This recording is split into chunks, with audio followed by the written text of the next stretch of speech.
అందరికీ నమస్తే. నేను మీ సుమన్, రిజిస్టర్డ్ హైడ్రోజియాలజిస్ట్, భూగర్భ జలశాఖ, తెలంగాణ రాష్ట్ర ప్రభుత్వం.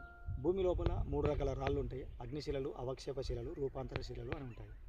ఈ అగ్నిశిలలలో అగ్ని నుండి పుడతాయి కాబట్టి అక్కడ సాలిడిఫికేషన్, క్రిస్టలైజేషన్ ప్రాసెస్ జరిగినప్పుడు అందులో ఫ్రాక్చర్స్, జాయింట్స్, క్రాక్స్, లీనియమెంట్స్ అనేవి ఏర్పడే అవకాశాలు ఉంటాయి. అవి ఏర్పడినప్పుడు అవి నీటి నిలయాలుగా పనిచేస్తాయి.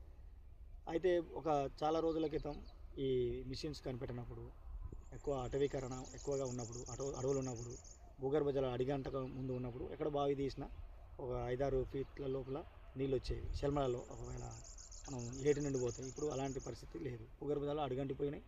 చాలా వరకు ఈ సమ్మర్లో మాత్రం మినిమం 15 మీటర్ల లోతు వరకు వెళ్ళడం జరిగింది. గణాంకాలు కూడా చెప్తున్నారు. అయితే ఈ ఎక్కువగా నల్గొండ ఉమ్మడి